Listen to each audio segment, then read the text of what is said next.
आगे की कार्रवाई आप करनी पड़ेगी। माला माला जो बड़ी वाली माला है वो दे दो पैसा। जब तक सूरज चढ़ रहे जय भीम जय भीम। इधर भी दे दो, आप भी पकड़ो, इधर भी पकड़ो। हाँ इधर भी बीच साइड। हाँ विश्व रत्न परम पूज्य डॉक्टर बाबा साहेब अम्बेडकर की। बाबा साहेब अमर रहे अमर रहे अमर रहे। इधर देखो।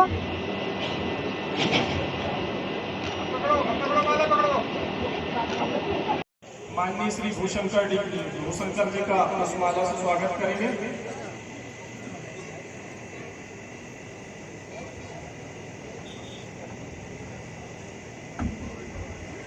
शंकर लाल डहरिया जी का निवेदन है, कृपया मंच पर आए और हमारे बीच उपस्थित आदरणीय श्री गोविंद डहरिया जी का पुष्पमाला से स्वागत करेंगे।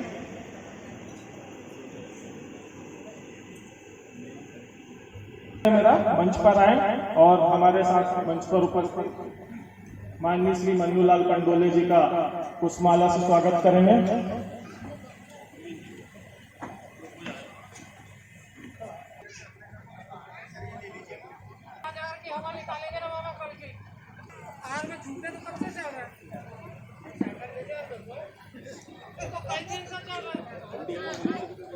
हमारे बीच में आए हैं,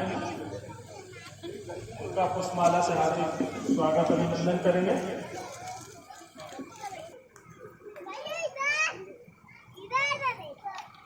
गीता बमनिया जी का पुष्प गुच्छ द्वारा स्वागत करेंगे।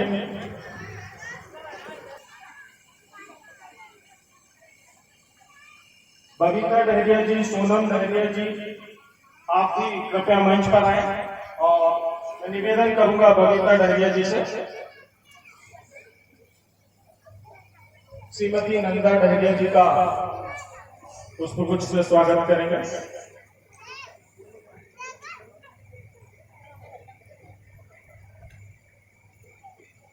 सोनम डहरिया जी, आपसे मेरा निवेदन है, कृपया मंच पर आए। सुनीता डहरिया जी, शिवानी डहरिया मंच पर आ जाएं। सुनीता डहरिया जी से मेरा निवेदन है, करेंगे जी से निवेदन है।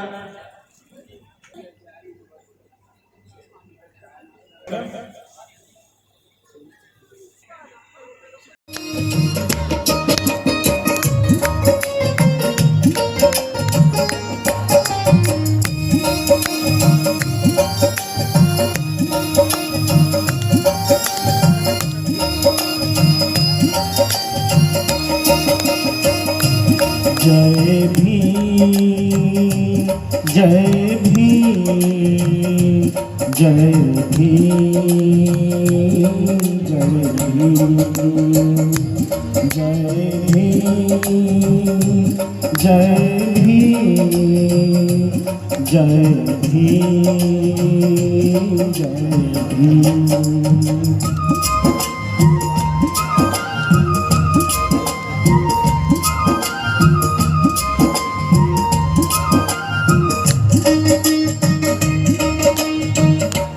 जहाँ ज्ञान मिले वहाँ भी संघर्ष, जहाँ वहाँ भी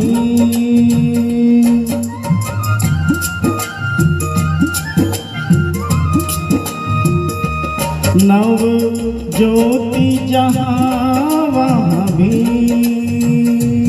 अनुभूति, जहाँ वहाँ भी नया मार्ग, जहाँ वहाँ भीम भीम भीम। जय भीम जय भीम जय भीम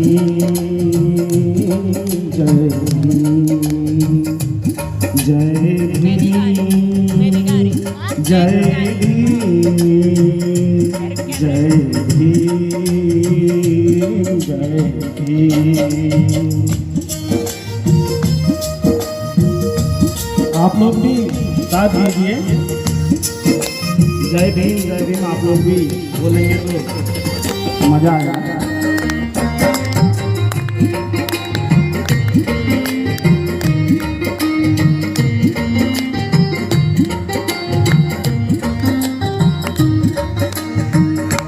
जहाँ न्याय मिले वहाँ भी, अधिकार मिले वहाँ भी,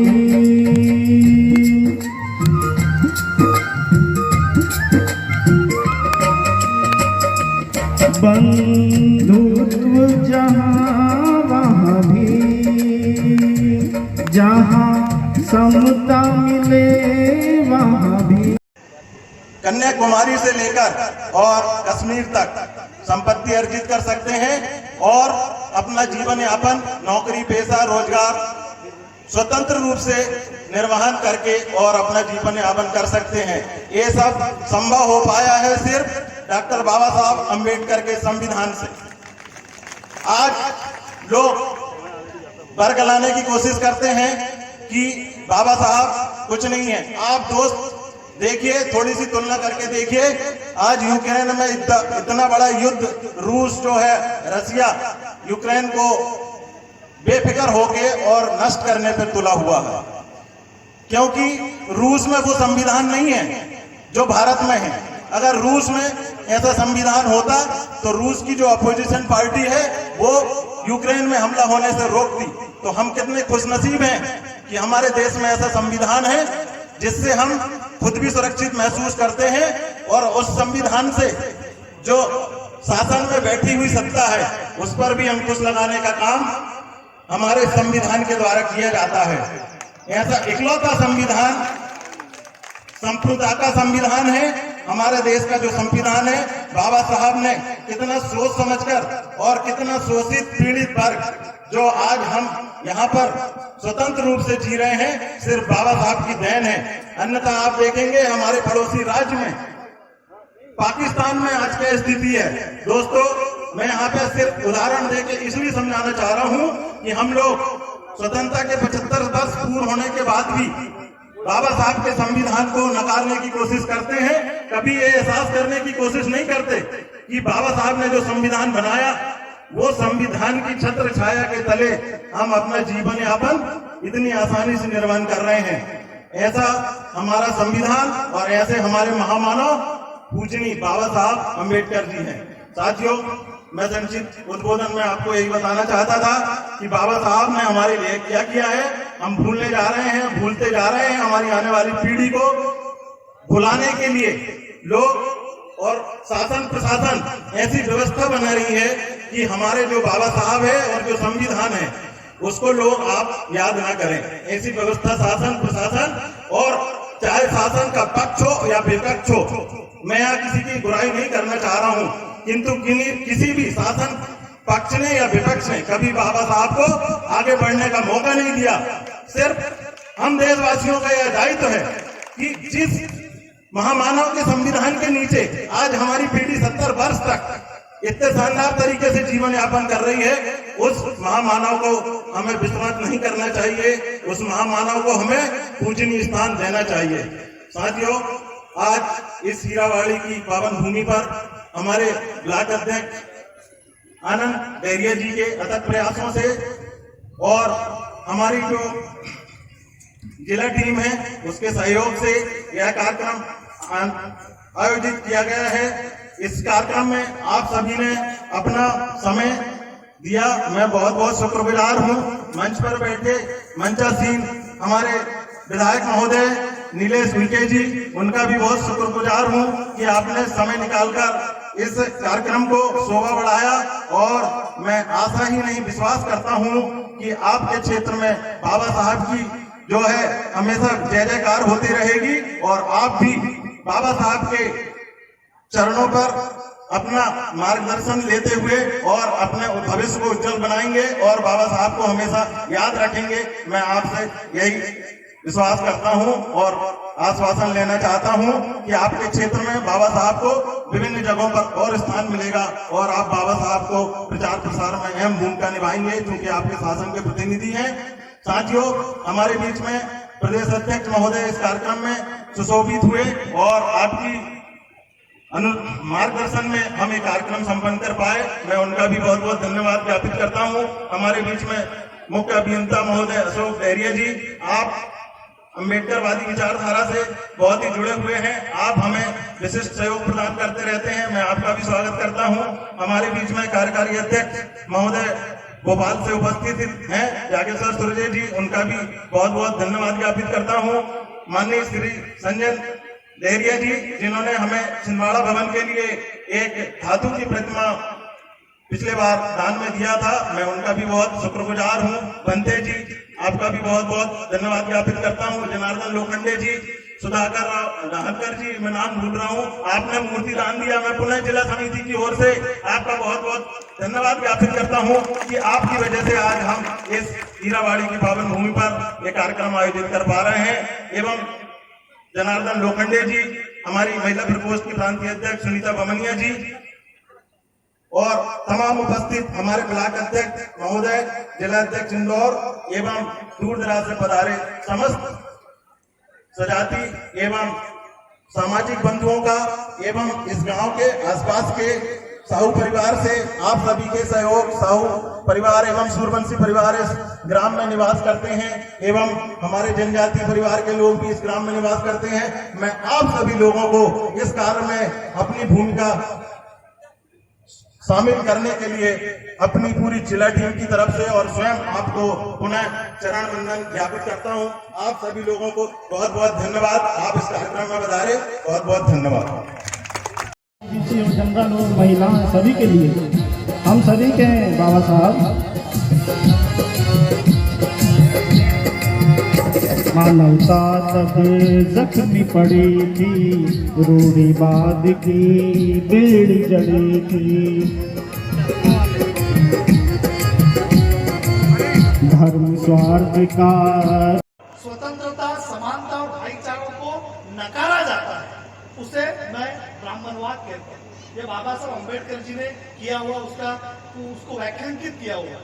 तो हमेशा हमने यह बात को ध्यान में रखना है कि हम जब अपना जीवन जीते हैं तब जहां कहीं पर भी स्वतंत्रता, समानता और भाईचारा को अगर नकारा जा रहा है तो समझ लीजिए कि आपके साथ ब्राह्मणवादी व्यवस्था आपको गुलामी की तरफ ले जाना चाहती है।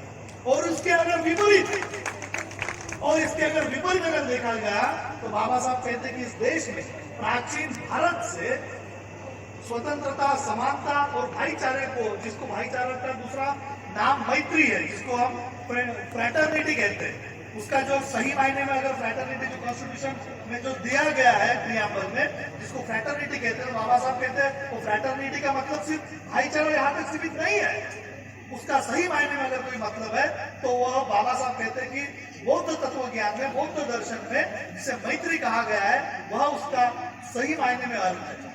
हमें हमेशा इस बात का ध्यान रखना चाहिए कि बाबा साहब अम्बेडकर जी ने जो मार्ग गमन किया है, इस देश में दो विचारधाराओं का जो टकराव है वो टकराव महाभयंकर है। एक तरफ सवर्ण व्यवस्था इस देश में कार्यरत है और दूसरे तरफ अवर्ण लोग हैं।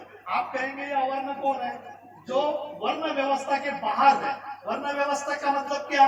तो ब्राह्मण, क्षत्रिय, वैश्य, शूद्र, ये जो वर्ण व्यवस्था है, इस वर्ण व्यवस्था के बाहर जो अवर्ण लोग हैं, और अवर्ण में कौन? Schedule caste, schedule tribe, nomadic tribe, ये जो लोग हैं ये अवर्ण व्यवस्था में इनकी गिनती की जाती है। तो ये अवर्ण व्यवस्था में इन लोगों के साथ जो अमानवीय जो व्यवहार किया जाता था, वो अमानवीय व्यवहार इतना भद्दा और इतना गंदा है कि अभी हाल ही में एक वाकया हुआ, एक घटना घटी गुजरात में। एक छोटा बच्चा, उसने क्या किया, तो सवर्ण लोग लड़के से बॉल खेल रहे थे फुटबॉल का, उसने वो बॉल उठाया, उसका अंगूठा काट दिया गया वो छोटे बच्चे का। क्यों? क्योंकि वो सवर्ण नहीं, वो सवर्ण व्यवस्था का नहीं था। तो ये जो अवर्ण व्यवस्था में ये जो टकराव है, ये हम लोगों ने हमेशा ध्यान में रखना चाहिए कि इस देश का सांस्कृतिक संघर्ष जो चल रहा है उसको किस तरीके से बाबा साहब जी ने समझा है और उस आंदोलन को आगे कैसे लेके गए। तमाम शेड्यूल कास्ट के लोगों को बाबा साहब अम्बेडकर जी ने इकट्ठा किया, वो इसलिए क्योंकि इनके साथ अमानवीय व्यवहार किया जाता है, इनको इंसान करके माना ही नहीं जाता। घटिया व्यवहार, इनके साथ दुर्व्यवहार हमेशा किया जाता रहा। और बाबा साहब अम्बेडकर जी ने तमाम शेड्यूल कास्ट के लोगों को इस बात का, उनको ये स्वाभिमान उनमें जगाया और उनको यह बताया कि हमें अपनी लड़ाई खुद के बलबूते पे लड़े, और हमने वो लड़ाई लड़ी है।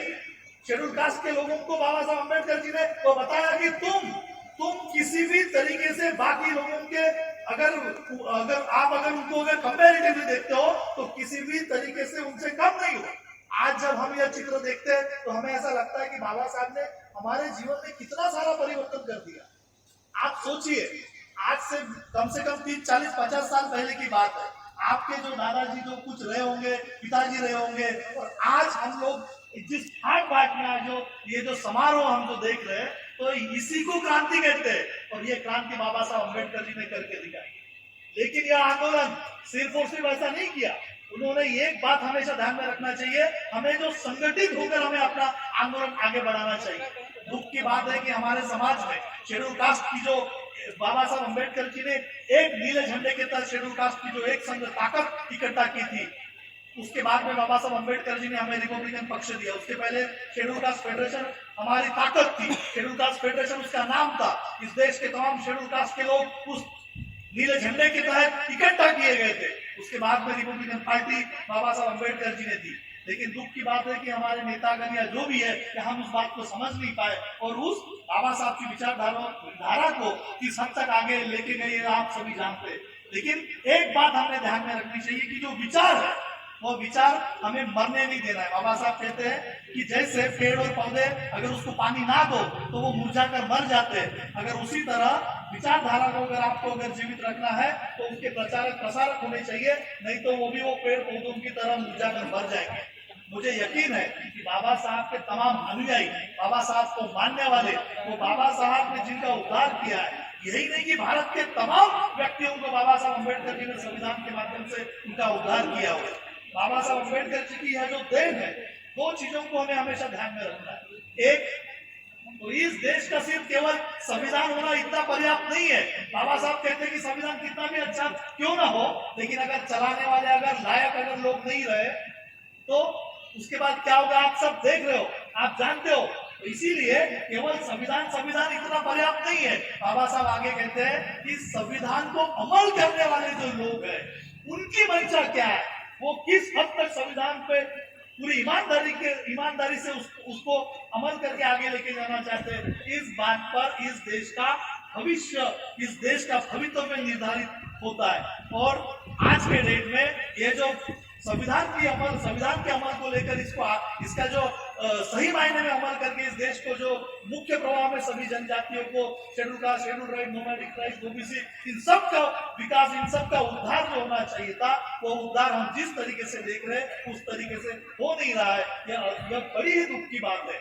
हमें यह समझना होगा, हमें बोलना होगा, हमें सवाल उठाने होंगे। बाबा साहब अम्बेडकर जी ने वही किया। शेड्यूल कास्ट के लोगों को बोलने तक की, उनकी आवाज तक सुनने को कोई तैयार नहीं था। तो बाबा साहब अम्बेडकर जी ने पहला वृत्तपत्र जो न्यूज़पेपर निकाला जिसका नाम मूक नायक था। इन शेड्यूल कास्ट के लोगों की जो सवाल थे वो सवाल सरकार के सामने रखने के लिए इनकी आवाज बाबा साहब अम्बेडकर जी बने और वो न्यूज़पेपर था मूक नायक। उन्होंने अपने अंतिम समय पर प्रबुद्ध भारत नाम का जो न्यूज़पेपर दिया, वो जो मूक नायक, उसके बाद में बहिष्कृत भारत, फिर जनता, फिर प्रबुद्ध भारत। तो अभी इस देश को हमें प्रबुद्ध भारत बनाना है। और प्रबुद्ध भारत का मतलब होता है कि सारे लोग प्रज्ञावान हो, शीलवान हो, गुणवान हो, तो समझते हो। बाबा साहब जो कहते हैं, उनसे सवाल पूछा गया कि आप बौद्ध धर्म की ओर क्यों जा रहे हैं, क्यों? हालांकि आपका, बाबा साहब कहते हैं कि वो तो हिंदू धर्म से आपका नाता रहा है, आपका जन्म वो धर्म में हुआ है। बाबा साहब कहते हैं कि इस देश में बौद्ध धर्म ऐसा है जो 3 सिद्धांतों की शिक्षा देता है। वो सिद्धांत कौन से? बाबा साहब कहते हैं कि प्रज्ञावंत रहना, प्रज्ञा का सिद्धांत। प्रज्ञा हमेशा आपको ये बताती है कि सही क्या है, गलत क्या है, राइट रॉन्ग। कोई आपका शोषण कर रहा है, कोई आपको गलत राह पे लेके जाना चाहता है या नहीं चाहता है। इस बात को हमेशा आपने पूरी खुले आंखों से देखते रहना चाहिए। वो प्रज्ञा से ही प्राप्त होता है। प्रज्ञा हमेशा, यह जो सिद्धांत है, हमेशा आपकी आंखें खुली रखकर आपको आपका जीवन मार्गक्रमण करने के लिए कहता है। दूसरा, दूसरी बाबा साहब कहते हैं कि बौद्ध धर्म यह समता का सिद्धांत आपको देता है। समता का मतलब क्या? इंसान को इंसान ने इंसान की तरह ट्रीट करना चाहिए। जो बाकी इस देश में जो धर्म का जो एक प्रकोप चला हुआ है उसमें आपको विषमता ही विषमता नजर आएगी। यहाँ इस देश में द्रौपदी मुर्मू जो हमारे राष्ट्रपति शेड्यूल ट्राइब्स के, अरे उनको अभी जो संसद का जो उद्घाटन किया उनको वहां बुलाया तक नहीं गया। इतना तुच्छ और इतना उनको अमानवीय तरीके से इस देश में देखा जाता है। इसलिए ये हमेशा ध्यान में रखना चाहिए। जो अवर्णन क्लास जो कहा गया है schedule caste, schedule tribe, nomadic tribes, और ये इन्होंने हमेशा इस बात को अपने ध्यान में रख देना चाहिए कि हमें हमारी जो संस्कृति रही है, जो प्राचीन भारत की जो संस्कृति रही है, जो बाबा साहब ने जिसको ढूंढ के निकाला, बाबा साहब ने जिससे हमें अवगत किया, वो रास्ता ही हमारे जीवन का एकमेव रास्ता होना चाहिए। इसलिए प्रज्ञा, समता और करुणा की बात बाबा साहब कहते हैं। मनुष्य का मनुष्य के प्रति प्रेम भाव, आदर भाव होना चाहिए, मैत्री का सिद्धांत होना चाहिए, इंसान ने इंसान के साथ इंसान के तरह जो बर्ताव करना चाहिए। इन सारे चीजों को देखते हुए बाबा साहब अम्बेडकर जी ने इस देश में फिर से जो नींव रखी, फिर से जिस संस्कृति को फिर से पुनरुज्जीवित किया, वो जो बौद्ध संस्कृति है, वो इंसानियत की संस्कृति है, वो मानवतावाद है, वही अम्बेडकरवाद है। इसीलिए बाबा साहब अम्बेडकर जी को सिर्फ पुतले तक ही ना रखते हुए उनके विचारों को हमें समझना होगा। बाबा साहब अम्बेडकर जी ने अपने आंदोलन हमेशा संगठित तौर पे आगे बढ़ाए। उसके लिए उन्होंने संगठनाएं दी, बौद्ध धर्म का प्रचार प्रसार करना, समाज को सुचारू रूप से आगे बढ़ाना, नीतिमान समाज निर्मित करना। इसके लिए बाबा साहब अम्बेडकर जी ने भारतीय बौद्ध महासभा, जिसको इंग्लिश में बुद्धिस्ट सोसाइटी ऑफ इंडिया कहा जाता, वो एक संगठन, और दूसरा इस देश के संविधान को सही मायने में अगर अमल करना है तो रिपब्लिकन पार्टी का रिपब्लिकन पार्टी न माने।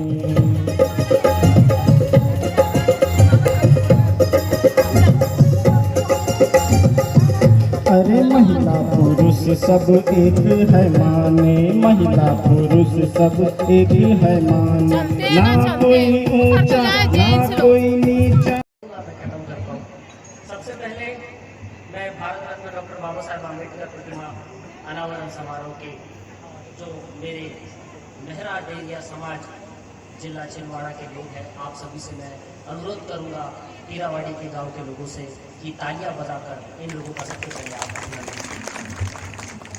मैं इसलिए इन लोगों का अभिनंदन करना चाहता हूँ कि इन्होंने ना ही सिर्फ बाबा साहब की यहाँ मूर्ति लगाई, ये एक शुरुआत है डॉक्टर बाबा साहब अम्बेडकर के विचार को और विचारधारा को इस गांव में और इस शहर में और इस जिले में आगे बढ़ाने की, और एक पौधा के रूप में हम इसको देखते हैं और देख रहा हूँ।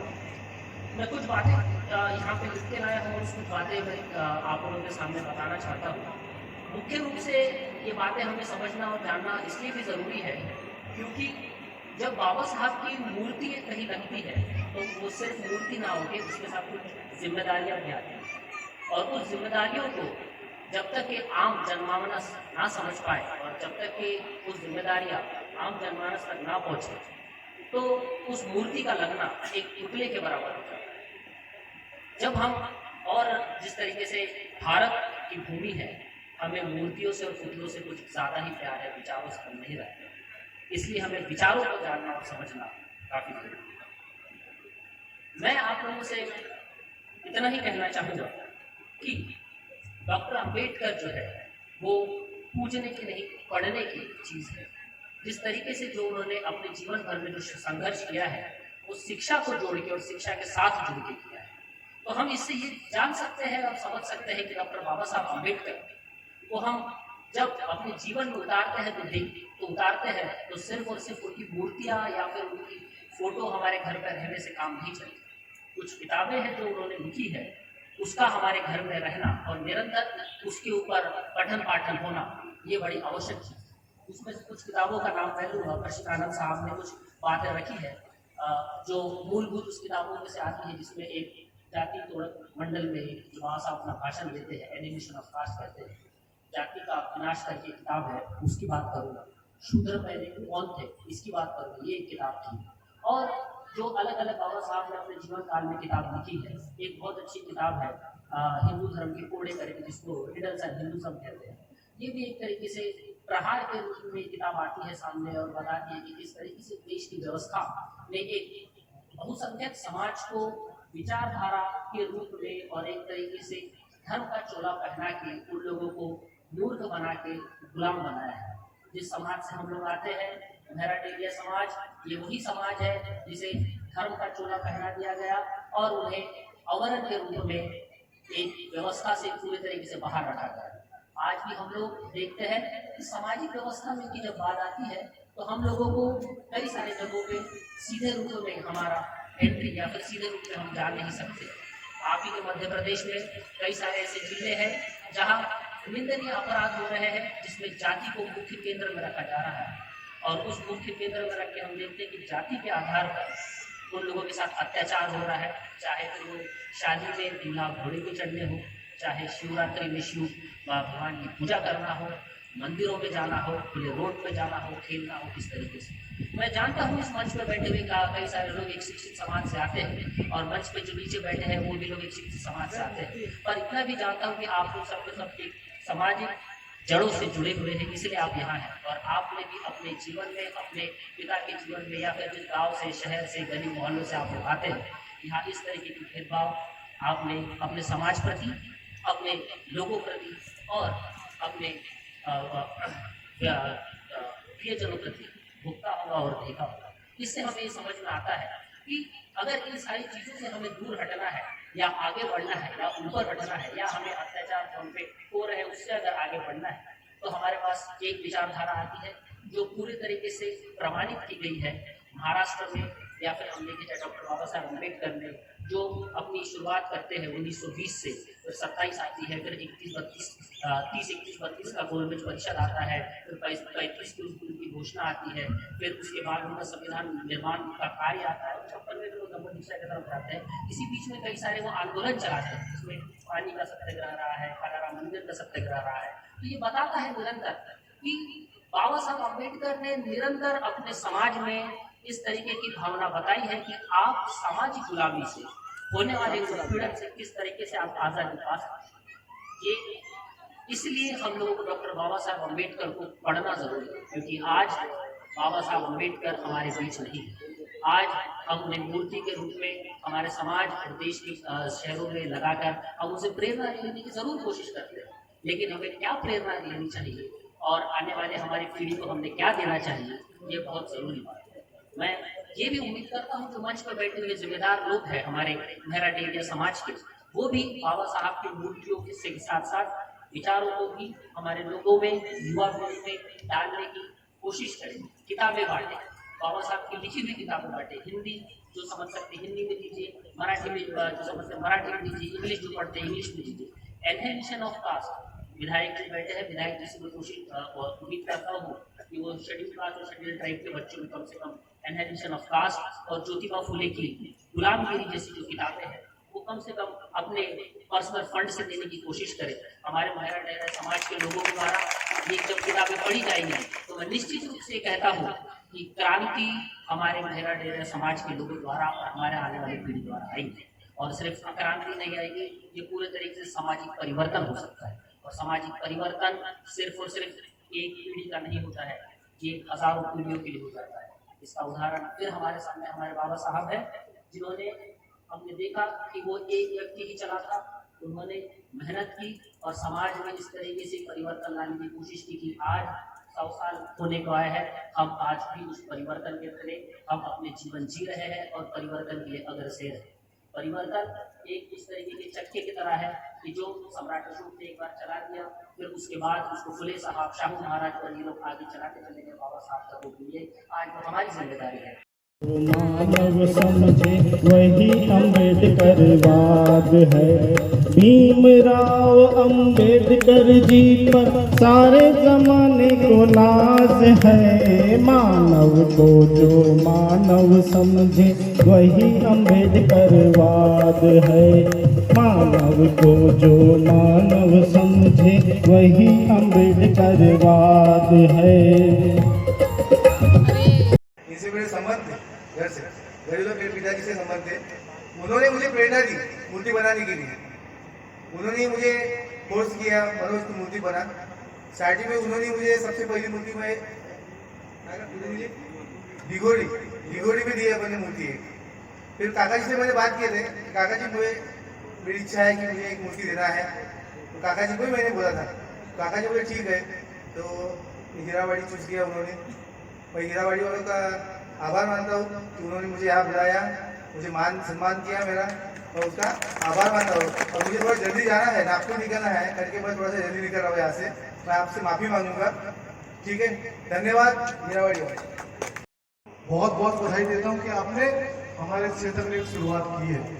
निश्चित रूप से आज के इस कार्यक्रम से प्रेरणा लेकर हम आने वाले समय में क्षेत्र में और ऐसे आयोजनों को करने का प्रयास करेंगे।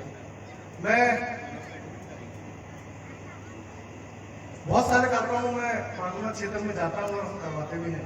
मिश्रा में भी यहाँ बैठी है, पर मैं आज अपने आप में बड़ा गौरवान्वित महसूस कर रहा हूँ कि मेरा गाँव यहाँ से 3 किलोमीटर दूरी पे है और हमारे क्षेत्र में अम्बेडकर जी की मूर्ति हमारे क्षेत्र में आज तक कहीं किसी गांव में नहीं था। और मैं बधाई देता हूँ आयोजन कमेटी को और हीरावाड़ी के हमारे सभी साथियों को कि आपने डॉक्टर बाबा साहब अम्बेडकर जी की मूर्ति का अनावरण यहाँ हीरावाड़ी में किया है। निश्चित रूप से उनकी मूर्ति को देखकर हम जैसे युवाओं को, आने वाली पीढ़ी को एक सीख मिलेगी। और मैं भी एक चीज यहाँ से सीख कर जा रहा हूँ। आकाश भाई बता रहे थे कि कुछ ना कुछ सीखना चाहिए, तो आकाश भाई चलेगा सर। आकाश भाई से भी मैं एक चीज सीख के जा रहा हूँ कि पेन रखना जरूरी है। और मैं भी आज के बाद से अपने जेब में पेन रखूंगा। मैं पेन रखना कभी कभी भूल जाता था। किसी ने राम लिखा, किसी ने रहमान लिखा, किसी ने गीता लिखा, किसी ने कुरान लिखा। जब पूरी दुनिया लिखने की बारी आई, मैंने बाबा साहेब अम्बेडकर जी का नाम लिखा।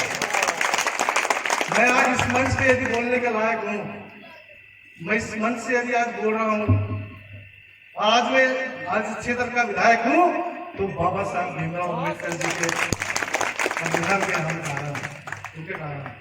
आज हम आजाद देश के आजाद फिजा में यदि सांस ले रहे हैं, तो डॉक्टर अम्बेडकर जी के कारण। बहुत सारी चीजें हमारे पूर्व वक्ताओं ने यहाँ कहा है और निश्चित रूप से बाबा साहब अम्बेडकर के जीवन से हमें सीखने की आवश्यकता है, अनुसरण करने की आवश्यकता है। जब तक हम डॉक्टर बाबा साहब अम्बेडकर जी के विचारों को जन जन तक नहीं पहुंचाएंगे, हम बाबा साहब के सपनों का भारत नहीं बना पाएंगे।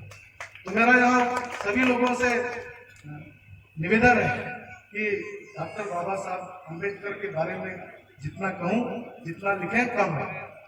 बहुत सारी बातें हमारे वक्ताओं ने यहाँ कहा है। मैं इस क्षेत्र का प्रतिनिधि होने के नाते एक बात जिम्मेदारी से कहना चाहता हूँ कि आने वाले समय में मेरे से जैसा भी सहयोग बने, जैसा भी हो सकता है, मैं हमेशा आप लोगों के साथ कंधे से कंधा मिलाकर आपके सहयोग के लिए तत्पर रहूंगा। इस अवसर पर मैं आप सभी लोगों को, आनंद भाई की पूरी टीम को, सजाती बंधुओं को मैं बहुत बहुत बधाई और शुभकामनाएं देता हूँ कि आपने आज एक ऐतिहासिक काम हीरावाड़ी के लिए किया है। निश्चित रूप से आने वाले समय में यह काम मील का पत्थर साबित होगा।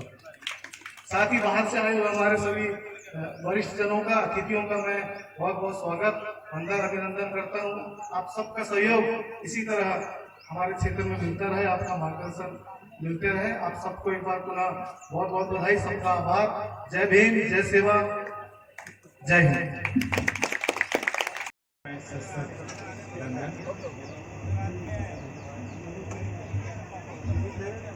लोग हमेशा ये याद रखें कि हमें से बाबा साहब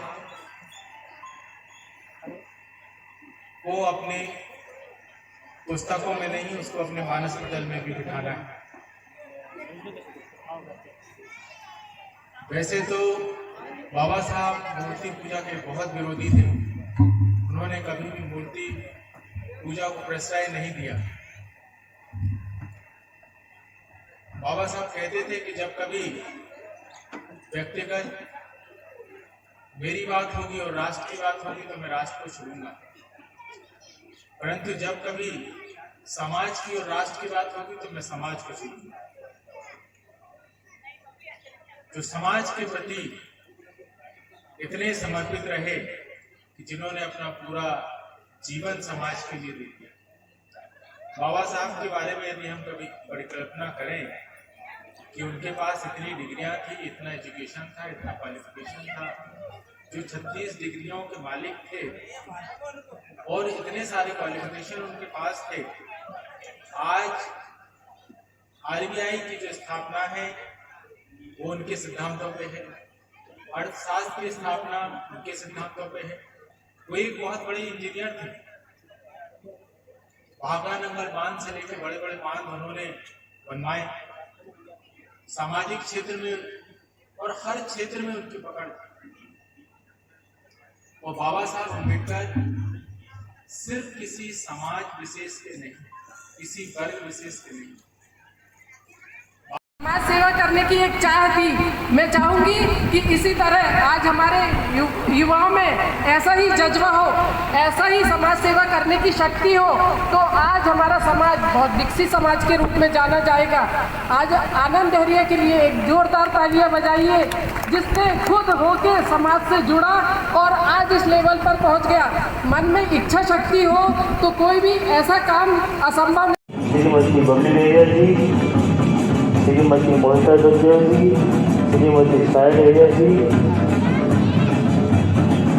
आपकी गरिमामयी उपस्थिति ग्राम हीरावाड़ी में हो चुकी है। आपका हार्दिक हार्दिक वंदन, अभिनंदन।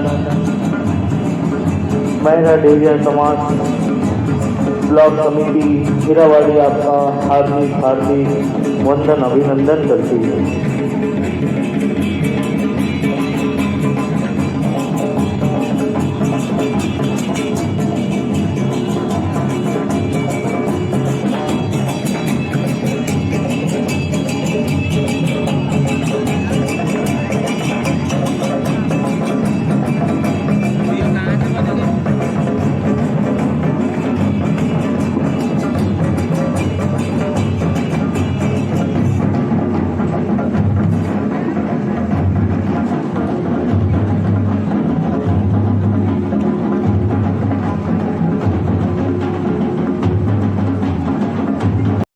जय भीम, जय भीम, जय भीम।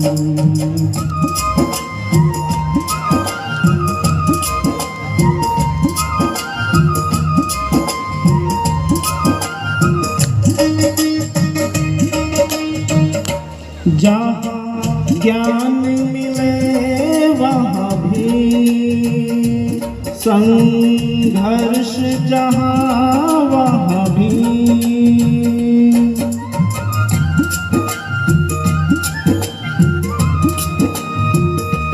नव ज्योति, जहाँ वहाँ भी अनुभूति, जहाँ वहाँ भी नया मार्ग, जहाँ वहाँ भी जय भीम, जय भीम, जय भीम, जय भीम, जय भीम, जय भीम, जय भीम, जय भीम। आप लोग भी साथ दीजिए, जय भीम आप लोग भी बोलेंगे तो मजा आएगा।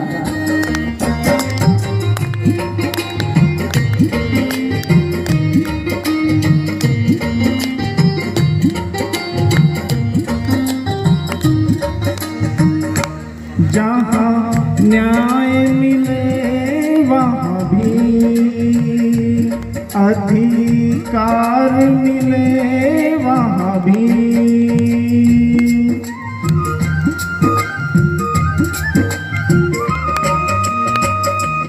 बंधुत्व, जहाँ वहाँ भी